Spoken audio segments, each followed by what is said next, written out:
আসসালামু আলাইকুম এভরিওয়ান, স্বর্ণাজ কিচেনে আপনাদের স্বাগতম। কেমন আছেন সবাই? আশা করি আল্লাহর রহমতে সবাই খুব ভালো আছেন। আজকে আমি আপনাদের সাথে শেয়ার করব ভীষণ মজাদার ধোসা রেসিপি। আশা করি আজকের রেসিপিটিও ভালো লাগবে। প্রথমেই এখানে আমি একটা বোল নিয়েছি।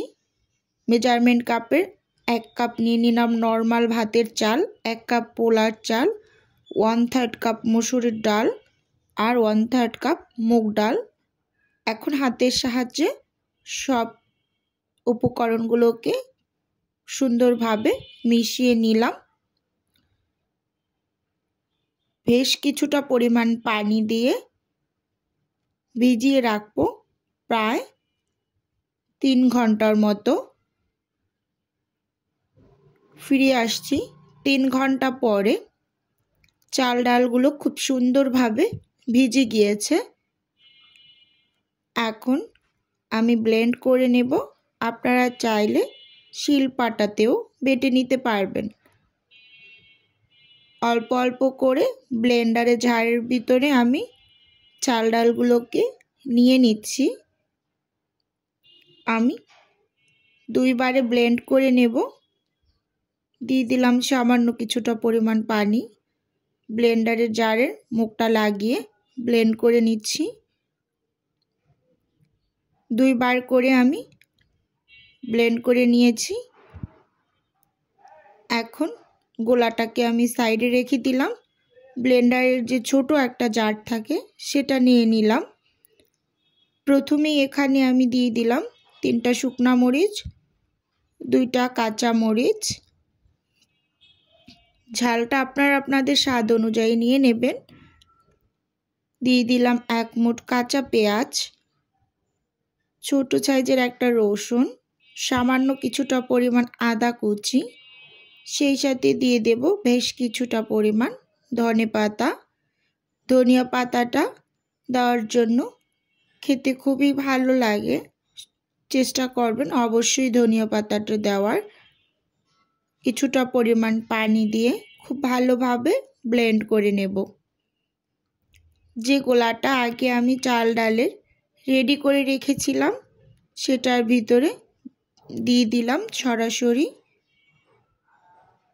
সেই সাথে দিয়ে দেব এখানে 1/3 কাপ টক দই আর দিয়ে দেব হাফ চামচ পরিমাণ হলুদ গুঁড়ো।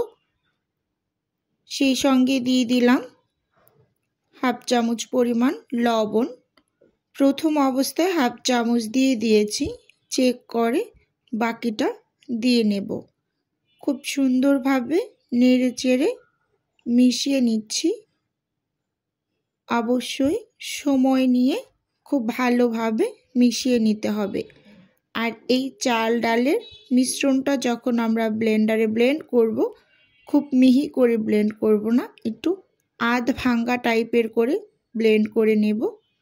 লবণটা চেক করে নিয়েছি, আরও বেশ কিছুটা লবণ দিয়ে দিলাম, পরিমাণ কম হয়েছিল তাই। খুব ভালোভাবে নেড়ে চেড়ে আবারও মিশিয়ে নিচ্ছি। শেষ পর্যায়ে এসে আমি কিছুটা পরিমাণ ধনেপাতা কুচি দিয়ে দিলাম, দেখার সৌন্দর্যের জন্য দিয়ে দিলাম। দিয়ে খুব ভালোভাবে মিশিয়ে নিচ্ছি। এখন ধোসাগুলোকে তৈরি করে নেব। চুলোতে একটা প্যান বসিয়ে দিয়েছি। প্যানটা যথেষ্ট পরিমাণ গরম করে চুলার হিটটা মিডিয়ামে রেখে এক এক করে সবগুলা ধোসা তৈরি করে নেব। দেখতেই পাচ্ছেন চামচ দিয়ে আমি সুন্দর করে ঘুরিয়ে ঘুরিয়ে ধোসাটা তৈরি করে নিচ্ছি। অবশ্যই চেষ্টা করবেন যতটা সম্ভব পাতলা করে তৈরি করার জন্য। পাতলা করে তৈরি করলে অনেক মুচমুচে হয়। উপর থেকে ঢাকনাটা দিয়ে দিলাম। ঢাকনাটা দিয়ে অপেক্ষা করতে থাকবো। উপরের যখন পানিটা খুব ভালোভাবে শুকিয়ে যাবে তখন ঢাকনাটা তুলে নেব। প্রায় 1 থেকে 1.5 মিনিট সময় লাগে পানিটা শুকিয়ে যেতে। এই ধোসাটা খেতে ভীষণ ভালো লাগে। আমার বাসার সবাই খুবই পছন্দ করে। এখন ঢাকনাটা তুলে নিচ্ছি। দেখতেই পাচ্ছেন অলরেডি পানিগুলো খুব ভালোভাবে শুকিয়ে গিয়েছে। একটা চামচের সাহায্যে আমি উপর থেকে সামান্য কিছুটা পরিমাণ তেল দিয়ে দিচ্ছি। ঠিক উপর থেকেই দিয়ে দেবেন। দিয়ে আবারও বেশ খানিকক্ষণ অপেক্ষা করতে হবে। যখন দেখতে কিছুটা লালচে বর্ণ হয়ে আসবে তখন এটাকে তুলে নেব।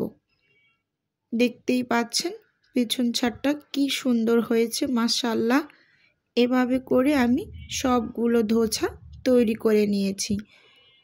প্রতিদিনের মতো পুরনো কথাটা আবার একটু মনে করিয়ে দিচ্ছি। ভিডিওর কোনো অংশ যদি একটুখানি হলেও আমার প্রিয় আপু এবং ভাইয়েদের কাছে ভালো লেগে যায় তাহলে চ্যানেলটি সাবস্ক্রাইব করে পাশে থাকবেন। এক এক করে আমি সবগুলো ধোসা বানিয়ে নিয়েছি। এখন একটু দেখিয়ে দিচ্ছি। দেখুন দেখতে কতটা সুন্দর হয়েছে, আর খেতে তো মাশাআল্লাহ খুবই ভালো হয়েছিল। আমার আরও বেশ কিছু ধোসা হয়েছিল, সেগুলো বাসার সবাই খেয়ে নিয়েছে। অবশিষ্ট কয়েকটা ছিল, সেটা একটু দেখিয়ে দিচ্ছি। জানি না এখন পর্যন্ত কোন কোন আপু এবং ভাইয়ারা আমার ভিডিওটা ধৈর্য সহকারে দেখছেন, তাহলে প্লিজ একটা লাইক দিয়ে দিন। দেখতেই পাচ্ছেন খুব সুন্দর হয়েছে এবং ভীষণ মুচমুচে থাকে গরম অবস্থাতে। আজকের ভিডিও এ পর্যন্তই। আল্লাহ হাফেজ। আসসালামু আলাইকুম।